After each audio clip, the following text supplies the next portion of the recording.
Hi, and welcome to the Story of Cooking. I'm Sarah Nicholas.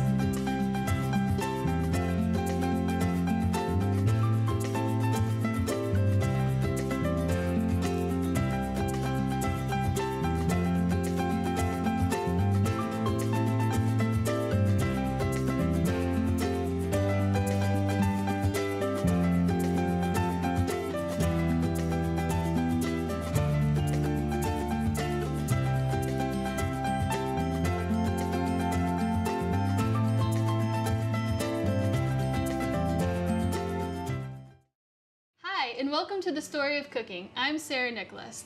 This show explores people and their unique story of cooking. This will be a historical journey as well as a culinary experience. Each week we're going to look at a different group of people and how to create their story in your own kitchen.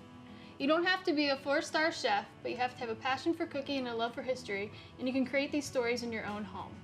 On this episode, we're going to be looking at Lower East Side immigrants and their story of cooking. Everyone knows now that I've grown up in Virginia, but I recently moved to New York City last year, and my husband and I bought an apartment in the Lower East Side of Manhattan. So this kind of inspired me to want to learn more and learn what these immigrants would have eaten when they came to America in the 1800s. In the 1800s, when Lower East Side immigrants came to New York City, they were often poor, and they would settle in the tenement houses that were found all over the Lower East Side of Manhattan. These houses were often overcrowded, hot. A typical kitchen in a tenement house building would have a coal or wood-burning stove, and that might be it. And the kitchen served as a place where they worked, a place where they ate, a place where they studied. There weren't many rooms in a tenement house. And what's kind of interesting about tenement houses in the 1800s, you would have Jewish immigrants, Russian immigrants, Irish immigrants. In fact, on the Lower East Side, it was once known as Little Germany, and it actually had the 3rd largest population of German people in the world, which is pretty interesting. The first thing we're going to make in homage to the Jewish immigrants are matzo balls. Pretty easy to make. First, we're going to start with 4 egg yolks. Bigger bowl to mix everything in. Okay, 4 egg yolks going in. Okay, the next thing that's going to go in is 1/4 a cup of rendered chicken fat. The Jewish immigrants cooked with a lot of poultry fat, as opposed to what I would use in my family, which would be lard, which is derived from pork. You do not eat pork in the Jewish culture, especially back then. It was very popular to have goose farms in these tenement houses. For obvious reasons, you can eat them and you can use their fat to cook with. The next thing that's going to go in is our parsley, 1/2 cup of parsley. Our kosher salt. Let's whisk that all together.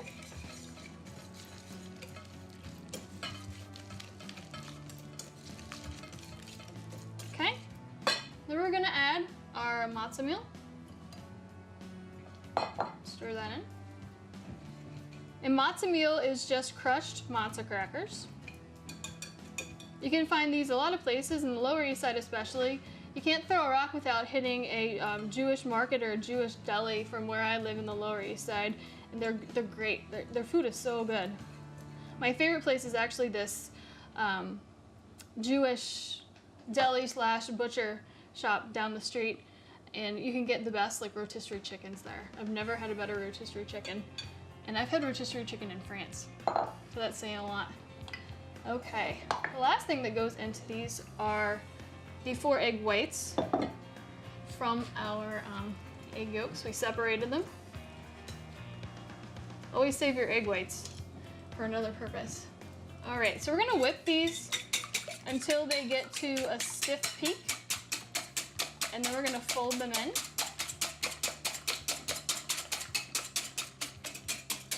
So these look good. You want stiff peaks. We're going to fold this into our matzo ball mixture.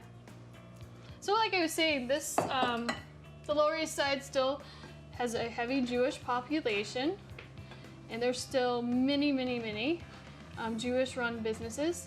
Probably the most popular one is Katz's Deli. It's been there since 1888, and if you go by there any day of the week, it's so crowded you really can't even get in with tourists and that kind of thing. It also was really made popular in the movie When Harry Met Sally. I don't know if any of you remember that scene from When Harry Met Sally, but she and Harry are eating in Katz's Deli, and she has that kind of racy scene.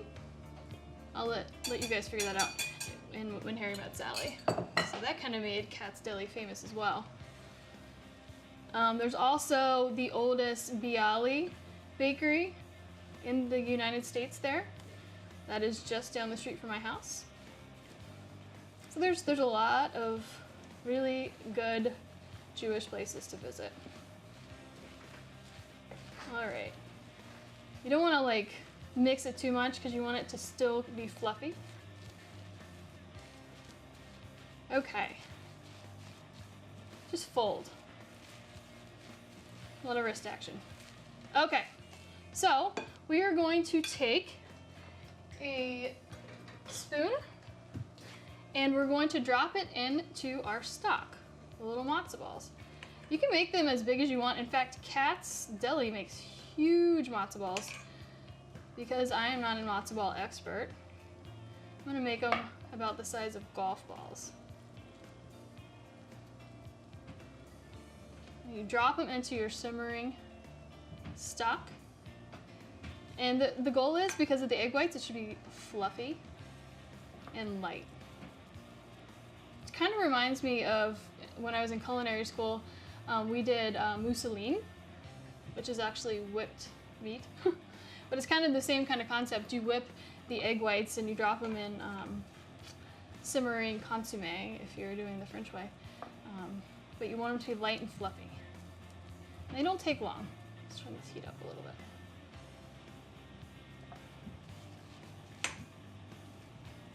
Okay. One more.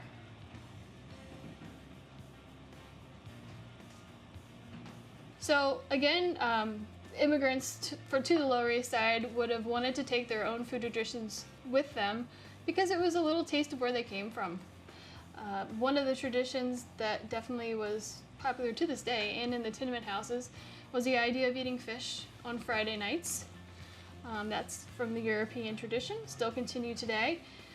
Also, you're probably all familiar with challah bread, the braided bread. That was also a tradition they brought with them from Europe. In Europe, it was actually kind of reserved for German Gentiles, but in America, it became mainstream for immigrants to eat the challah bread. These are looking good. They're floating to the top. They're nice and light and fluffy. I'm gonna finish making these matzo balls and get this area cleaned up, and when we come back, we're gonna make German Wiener Schnitzel. Hi, we're back. We're gonna make our Wiener Schnitzel now. As I said earlier, German immigrants came to the Lower East Side, and at one time, Lower East Side was called Little Germany. Now, unfortunately, they've all kind of moved out to other parts. A lot have moved to Brooklyn and other areas of the city, but they still left their mark on the Lower East Side culinarily, and they definitely were the most populated immigrant group at one time. Again, third largest group of German people in the world. So that's a lot of people, a lot of German people. So the first thing we're gonna do is obviously for our Wiener Schnitzel. Wiener means veal. So we're gonna have 4 veal cutlets, and we're gonna wanna pound them out until they're about 1/4 of an inch thick. The best way to pound meat, I think, is just to wrap it in plastic wrap and pound it with a meat mallet. So we're gonna do that. Get out a little aggression too. My dad makes really, really good Wiener Schnitzel. He does it a little differently than I'm gonna do it, but every time it was our birthday, or well, anytime it was our birthday really, or his birthday, he would always make Wiener Schnitzel. It was a big treat in my house. Okay, that looks pretty good. They were pretty thin to begin with. That is 4 veal cutlets. Unwrap them. And for those of you who have not had Wiener Schnitzel before, it's so good. It's just really thin veal and it's nice and crispy fried up in a pan. Very simple to do. So you take each veal cutlet and you dredge it in flour. You don't want a lot of flour because you're actually going to coat it again in breadcrumbs, but just enough to coat it. Shake off the extra. Set it aside. So my dad, I mentioned that he made Wiener Schnitzel a lot. He loves German food. He loves German beer even more, but he loves German food. He spent a lot of time in Germany when he was in the army. So he lived there for a few years. So he is a self-proclaimed German expert. Certainly a German beer expert. But Wiener Schnitzel is one of his specialties. He makes a few things really, really well. He's a pretty good cook. I don't give him enough credit, but his two specialties are definitely Wiener Schnitzel and an army breakfast called SOS, which I won't tell you what that means. But it's basically a gravy on toast. Very popular in the army. Okay, let's get rid of this. Okay, so the next thing we're gonna do, the veal is ready to be coated with our egg mixture and our breadcrumbs. So we're gonna do that next. We're gonna take 2 eggs, 2 tablespoons of Parmesan, half a teaspoon of salt, excuse me, 2 tablespoons of milk, some parsley. I like parsley. And a pinch of nutmeg. Okay. And mix that all together. So the German immigrants in the 1800s would come and they would live in the tenement houses, like I was referring to with the Jewish immigrants as well. They also took their culinary traditions with them from Europe. One of the things I researched for this episode were kraut nobblers, which is actually it's a funny term, but basically that meant that they were German tradesmen that would go door to door in the Lower East Side slicing cabbage for sauerkraut, and that was their trade. That's how they made their money. In the tenement houses, sauerkraut and the German immigrants was obviously very, very popular. At one time, again, with the huge German population, the main street that had a lot of the tenement houses in the Lower East Side, called Orchard Street, had 10 German grocery stores. And it's not even that long of a street, so that gives you another idea of how many German immigrants were in the area at the time. Other traditions they would have brought with them were pretzels, which we all love, and the idea of the beer garden started there too in America. So we can thank them for that. All right, so next we are going to melt 6 tablespoons of butter in our pan.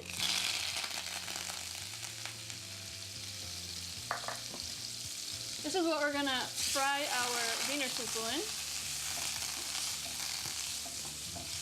You don't want it to burn. It's okay if it gets a little color though. Okay, take our veal cutlet, dredge it in the egg mixture. Take it to the breadcrumbs, and you can use any breadcrumbs you want really. I like unseasoned breadcrumbs. My dad, a little embarrassed to say what he uses, but I'm going to say it anyway. He uses mashed up cornflakes. I guess that's the American version of the German Wiener Schnitzel, but it's really good.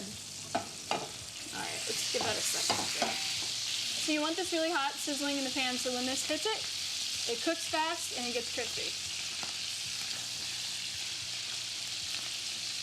Do the others. Same process.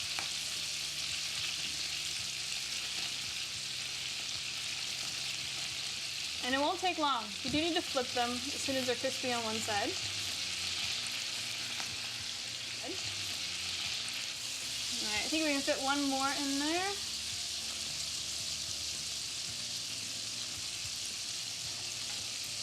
I'm always getting messy. All right. Last one. Okay. We'll do that one in a minute. My pan was a little more crowded than I thought it was going to be. So the veal is pounded out so thinly, it literally doesn't take much longer than a minute per side, or 30 seconds per side, depending on how hot your pan is. But it's important that you get that golden crispy crust. If you've got the golden crispy crust, the veal's cooked. Just like that. Looks good.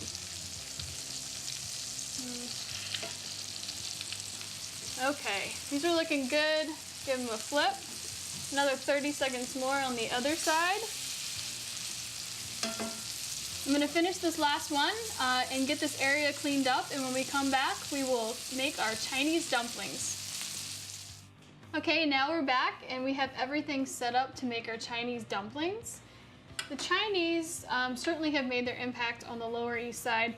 They weren't the first people to immigrate to the Lower East Side. They actually came later than the other immigrants I've been talking about today, but they certainly have made a huge impact on the Lower East Side, especially in the form of cuisine. The Lower East Side is actually bordered to the south and to the west by Chinatown. So the first thing we're gonna do is put our shrimp in the food processor. We wanna grind that up. Lost a few. Okay.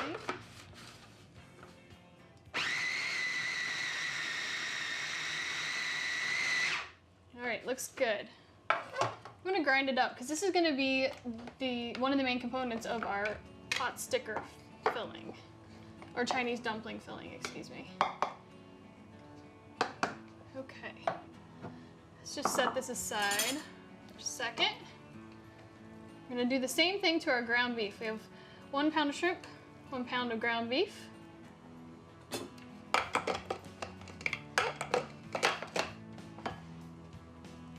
It's already ground, but just for uniformity's sake, let's pulse it a little.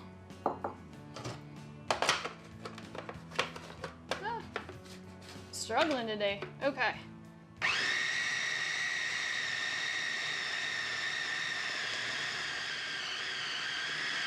All right, that looks good. Take this off, and we're gonna put both of our meats into a bigger bowl.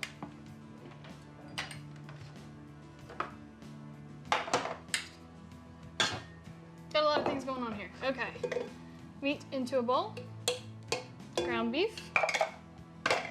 And our shrimp. So in the Lower East Side, the first Chinese immigrants would have actually appeared probably around 1860. The Chinese immigrants had already settled in America. Out west, they were mostly railroad workers. And so they came from out west, railroad workers, to the Lower East Side around the 1860s. But they really started populating the area much later. Okay, so I just added some Napa cabbage, about 2 leaves of Napa cabbage that's chopped up.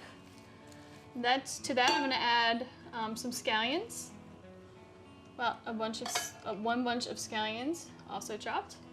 A red onion, you can use a shallot as well. 1/4 cup.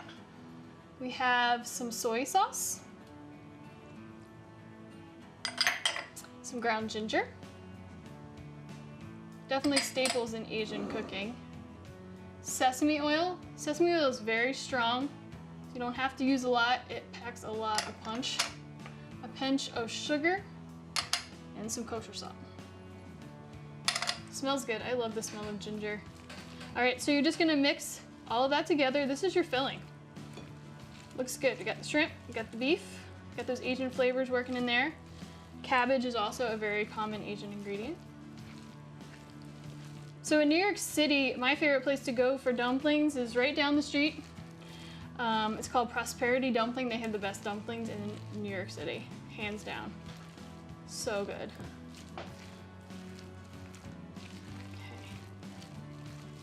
Okay. All right, that looks good.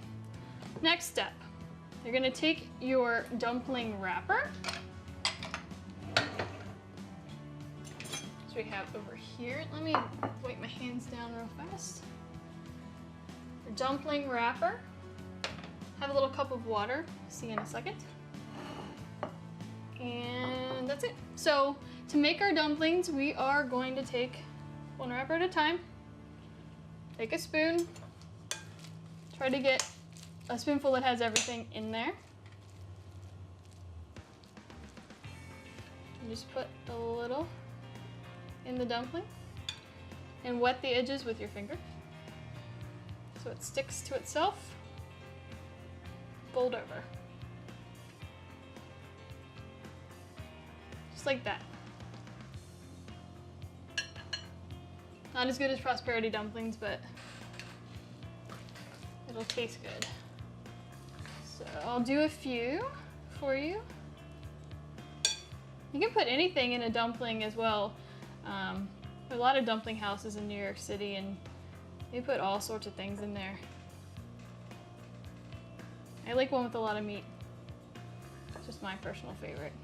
They have vegetarian ones with fish. They even have tofu ones. They're also, steamed buns are really popular. Okay. Do a few more.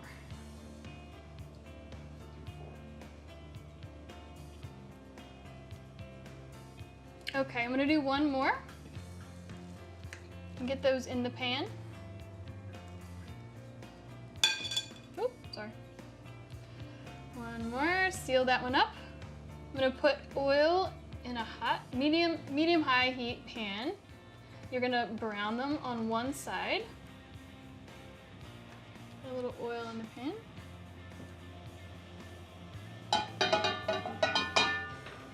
Okay.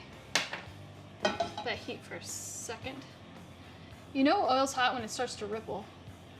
Okay. Place the dumplings down in the pan and let that go for like a minute, maybe two. And then we're going to steam them, cover them, and cook them the rest of the way that way.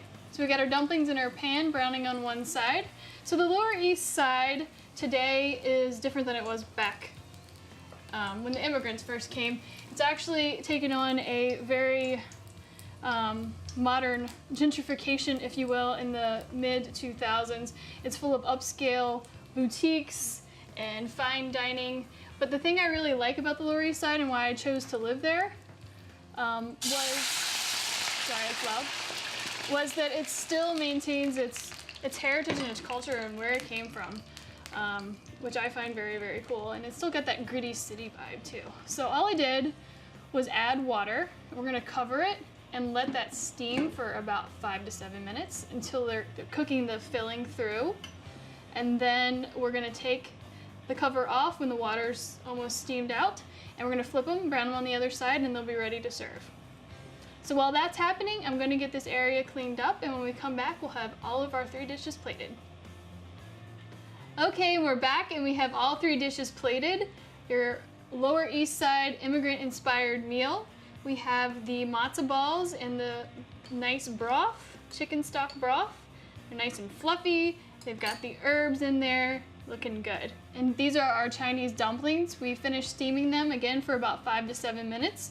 We gave them a quick flip and let them brown for another minute or 2 on the other side. You can serve these just as they are, or they're great with Asian dipping sauce. And lastly, hopefully I did my dad proud, we have the Wiener Schnitzel.